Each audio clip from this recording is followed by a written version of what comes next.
আজকে আমার সাথে আছে সুমন্ত ব্যানার্জি।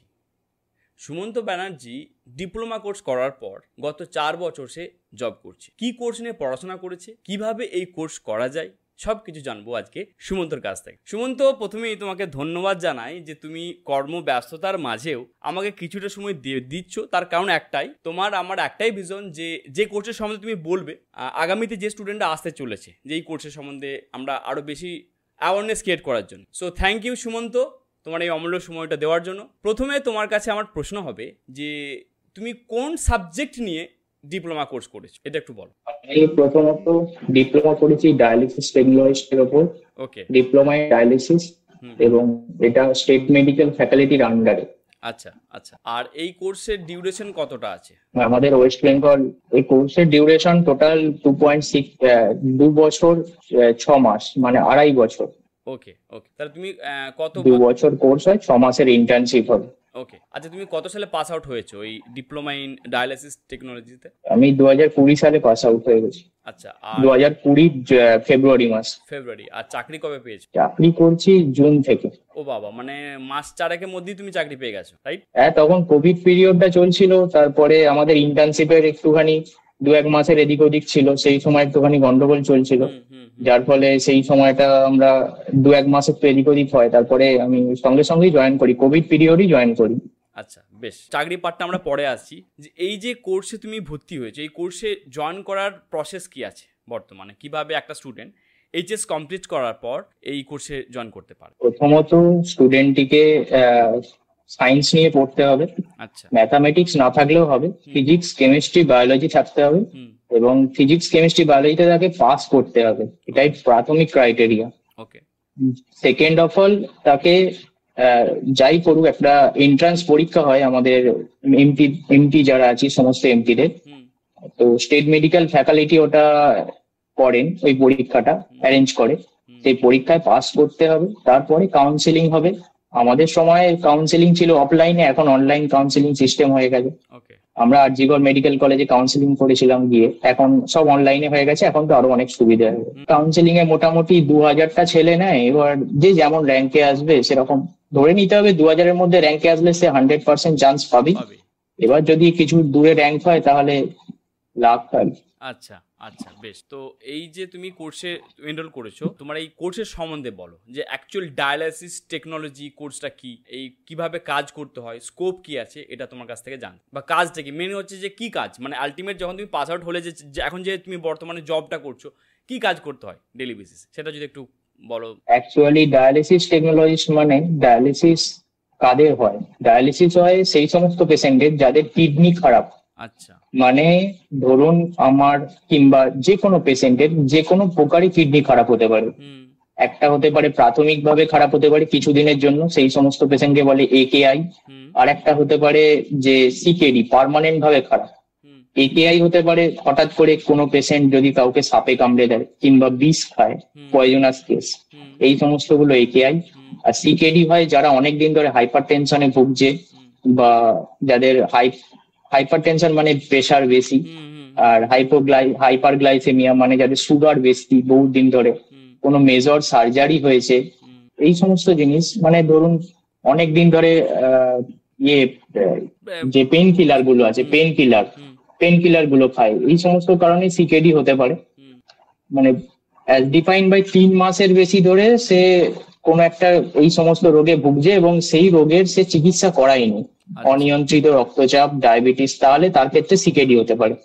একেআইটা রিকভার হয়ে যায়, ডায়ালিসিস করলে 2-3 কি 4টে ডায়ালিসিস করলে রিকভার হয়ে যায়, বাট সিকেডি কোনোদিনও রিকভার হয় না। বাট ট্রান্সপ্লান্ট করলে সেটা অনেক হাই প্রসেস, ট্রান্সপ্লান্ট করলে সে পরবর্তীকালে ভালো থাকতে পারে। ডায়ালিসিসের কাজ আর কিছুই নয়, আমাদের কিডনি যা কাজ করে, মানে ধরুন আমাদের ইউরিনেশন, টোটাল ব্লাডটাকে ফিল্টার করে সেটা আমাদের ইউরিনেশন হয়, সেই সমস্ত পেশেন্টের ক্ষেত্রে ফিল্টার হয় না।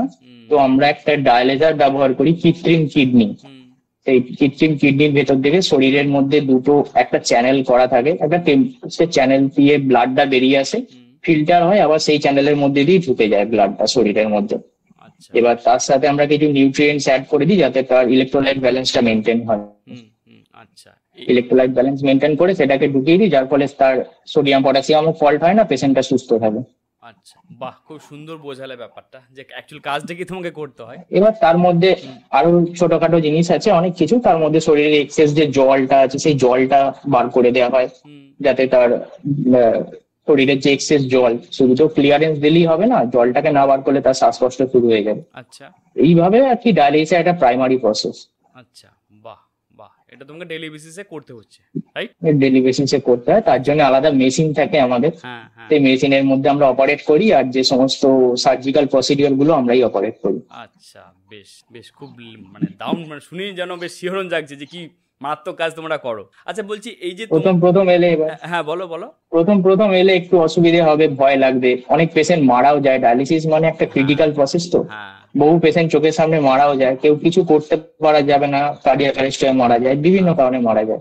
খারাপ লাগে, বাট বহু পেশেন্ট রিকভারও করে, একেআই পেশেন্ট মোস্টলি রিকভার করে যায়। এইভাবে চলে প্রসেস আর কি। মানে মেডিকেল ফিল্ডে তোমরাও একটা বড় অবদান আমাদেরকে দিচ্ছ সমাজে, রাইট? চেষ্টা করি, অবশ্যই অবশ্যই, ভালো। আচ্ছা, এই যে তোমরা যে এই ডায়ালাইসিস টেকনোলজি পড়ার জন্য সিলেবাসের কি আছে, সিলেবাস কেমন কি আছে পরবর্তীতে যারা আসতে চাইবে ধরো এই প্রফেশনে, তার যদি কিছুটা বলে। সিলেবাস মানে মোস্টলি সিলেবাস মানে হিউম্যান ফিজিওলজি, মানে ডায়ালিসিস কোর্সে ভর্তি হলে যেটুকুটা লাগে, কিডনি অ্যানাটমি ফিজিওলজি থাকে। এবার ডায়ালিসিসের দুটো প্রসেস হয়, একটা হচ্ছে হিমোডায়ালিসিস, একটা হচ্ছে পেরিটোনিয়াল ডায়ালিসিস। হিমোডায়ালিসিসটা আমরা যেটা করি হসপিটালে গিয়ে হয়, এবং পেরিটোনিয়াল ডায়ালিসিসটা পেশেন্ট নিজে বাড়িতে গিয়ে করতে পারে। আচ্ছা, মানে পেশেন্টের একটা ক্যাথিটার থাকে, সেটার মধ্যে দিয়ে একটা প্রসেস আর কি, সেটা অনেক ভাস্ট ব্যাপার।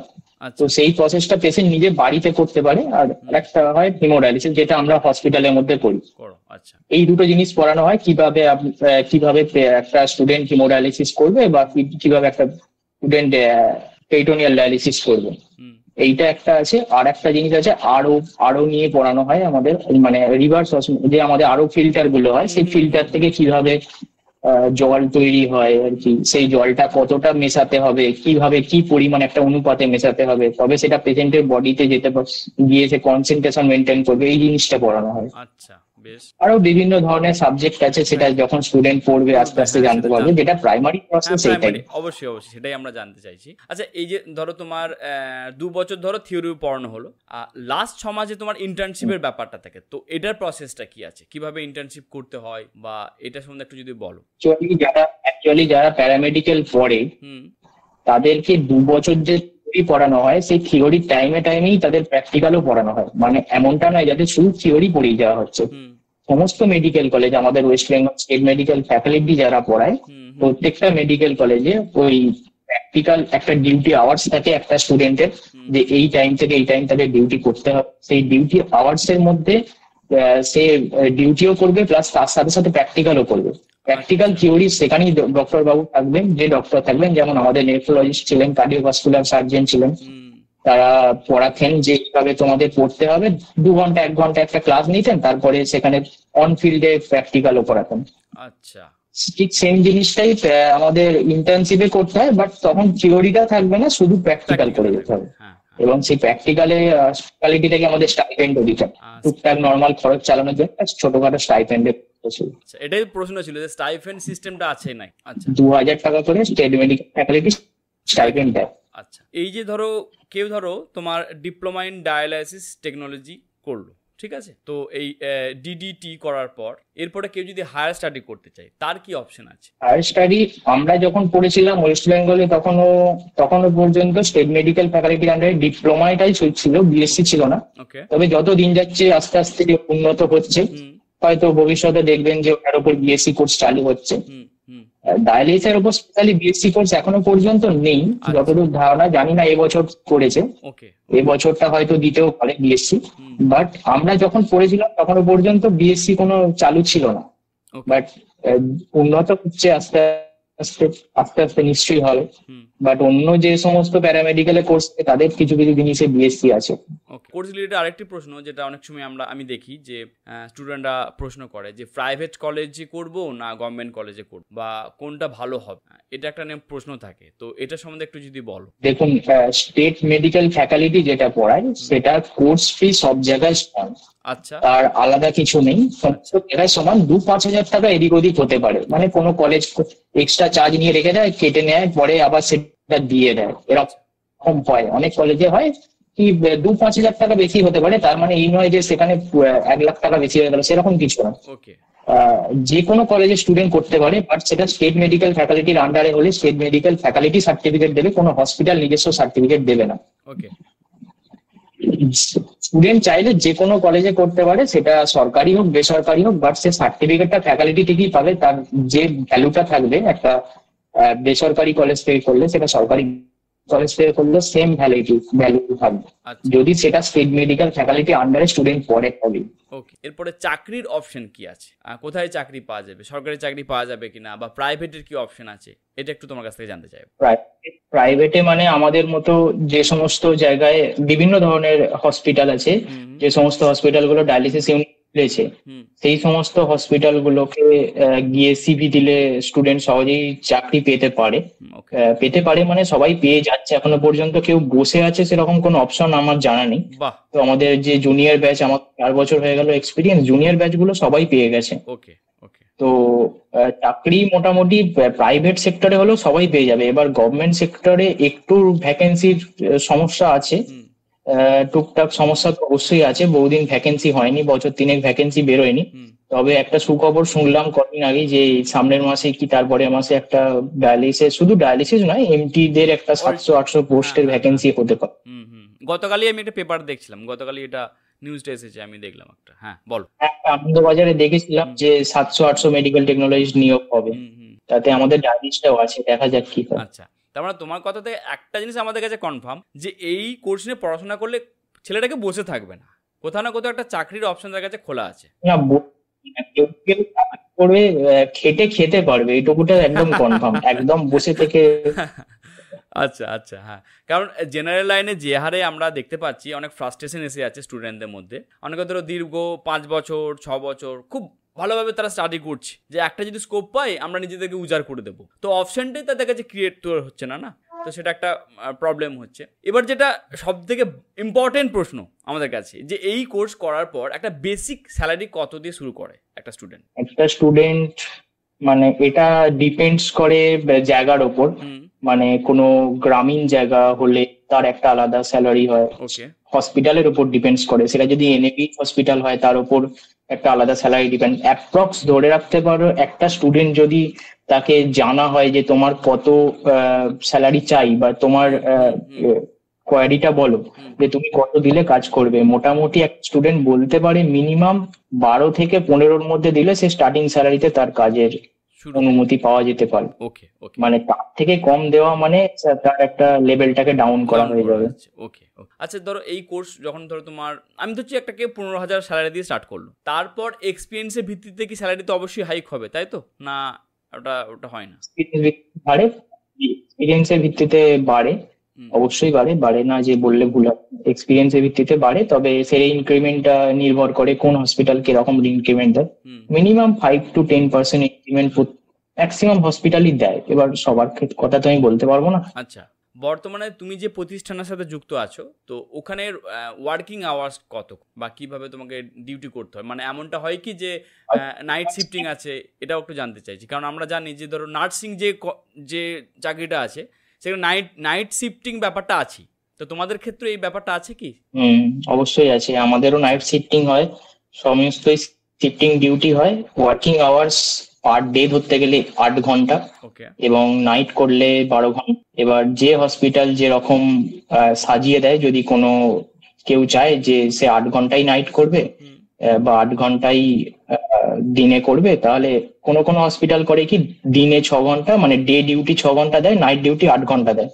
আবার কেউ দেয় যে দিনেও 6 ঘন্টা, রাত্রিবেলাও 6 ঘন্টা। এই দিনেও 8 ঘন্টা, রাত্রিবেলাও 8 ঘন্টা, এরকম একটা বেসিসে হয়। আর এই এই যে ডিউটি আওয়ার্সটা কেমন থাকে, মানে তোমার এক সপ্তাহ ডে এক সপ্তাহ নাইট, না অল্টারনেটিভ করে জিনিসটা দেওয়া হয়? অল্টারনেটিভ করে, ওটাও হসপিটালের উপর ডিপেন্ডস করে। কোনো কোনো হসপিটাল করে 3 দিন করে নাইট দেয়, 1 দিন করে ছুটি দেয়, নাইট অফ দেয়। মাসে এরকম 2বার দেয়, যে তার মাসে 6খানা নাইট করতে হবে। এবং পার ডে কোনোদিন মর্নিং ডিউটি থাকে, কোনোদিন ইভিনিং ডিউটি থাকে। মর্নিং হলে সকালবেলা থেকে থাকবে, আর ইভিনিং হলে সন্ধ্যের দিকটা, সন্ধ্যে পর্যন্ত থাকবে। তারপরে নাইট শিফটের আবার কেউ ছেলে ঢুকে যাবে। আচ্ছা আচ্ছা, ছেলে যে সমস্ত স্টাফ আছে তারা আসবে। একটা জিনিস দেখবে আমাদের বাঙালির মধ্যে আছে, যে ধরো আমি ব্যবসা করতে যাচ্ছি, সাপোজ ধরো আমার একটা ইচ্ছা আছে, আমি একজন চায়ের দোকান খুলতে চাইছি, তো একজন চাওয়ালার কাছে গেলাম যে দাদা আমি চায়ের দোকান খুলবো, তখন বলবে আরে ভাই চায়ের দোকানে কোনো লাভ নাই, একদম আসিস না। ঠিক আছে, আবার দেখা গেল আমি গেলাম কোনো একটা প্রাইভেট জব করতে, একদম প্রাইভেট জব এসো না, এটা করো না, যাই করব বলি না কেন এই কথাটা হয় যে এটা করো না। তোমার ক্ষেত্রে কি সেটাই অ্যাপ্লিকেবল, যে স্টুডেন্টরা আসতে চাইছে ধরো আগামীতে তোমার এই ভিডিও থেকে অনেকেই চাইবে যে ইন্সপায়ার হবে, অনেকের কাছে অনেক প্রশ্ন ডাউট ক্লিয়ার হবে, আমি জানি, তুমি কি বলবে যে তোমার এই কোর্সে করা উচিত না উচিত, তোমার কি মতামত? এরকম বিষয় নয়, সমস্ত স্টুডেন্টকে ওয়েলকাম করা উচিত, যে স্ট্রিমেই পড়ুক না কেন। সমস্ত জিনিসটা এক্সপিরিয়েন্স। আজকে আমি পড়ছি মানে যেই বলবো না অন্য কোনো স্টুডেন্ট আসবে না বা সে পড়বে না, তাহলে তো হয় না। সমস্ত স্টুডেন্টকেই ওয়েলকাম, তবে হ্যাঁ ভালো করে একটা ভাবনা চিন্তা নিয়ে আসতে, কারণ একটা মেডিকেল লাইন মানে প্রচন্ড খাটুনি থাকে, তার উপরে চাপ থাকে, মেন্টাল প্রেসার থাকে, কারণ একটা পেশেন্টের বাঁচা মরার উপর নির্ভর করছে সব জিনিসটা। একদম সেই চাপ নিতে পারে তাহলে অলওয়েজ ওয়েলকাম একটা এই মেডিকেল ফিল্ডে। বেশ, ধরো এবার নেক্সট প্রশ্নটা হচ্ছে যে ধরো তোমার এই ভিডিও দেখে কোনো একটা স্টুডেন্ট ইন্সপায়ার হয়েছে, তাকে তুমি কি অ্যাডভাইস দেবে, কোন জিনিসটা তার প্রিপারেশন থাকা ভালো প্রথম থেকে, 11-12 যদি এই প্রিপারেশন থাকলে ভালো হতো, এটা নাম্বার 1। এবং পরবর্তীকালে যখন সে পড়াশোনা করবে কোন জিনিসটা তাকে মাথায় রাখা উচিত, এটা। আর সে একদম অন্তিম পর্যায়ে আরেকটা অ্যাডভাইস হবে যে ডিউরিং জব কোন জিনিসটা সে প্রথম থেকে এই জিনিসগুলো করলে জবটাকেও অনেক বেশি এনজয় করতে পারবে। এই 3টে বিষয়ে তুমি একটুখানি যদি বলো। আমাদের যে ফ্যাকাল্টির যে পরীক্ষাটা হয় তার কোনো প্রশ্নপত্র তো তারা দেয় না, সমস্ত প্রশ্নপত্র অন ফিল্ডে নিয়ে নেয়।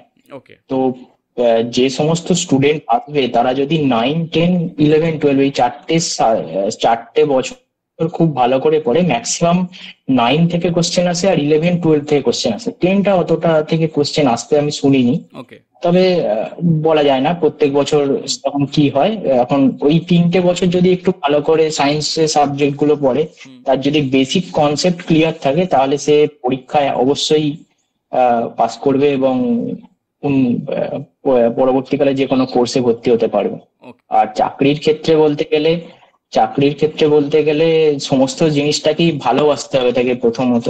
মানে সে যে জিনিসটা করছে সেই জিনিসটার উপর তার যদি বিরক্তি চলে আসে তাহলে কন্টিনিউ হবে না।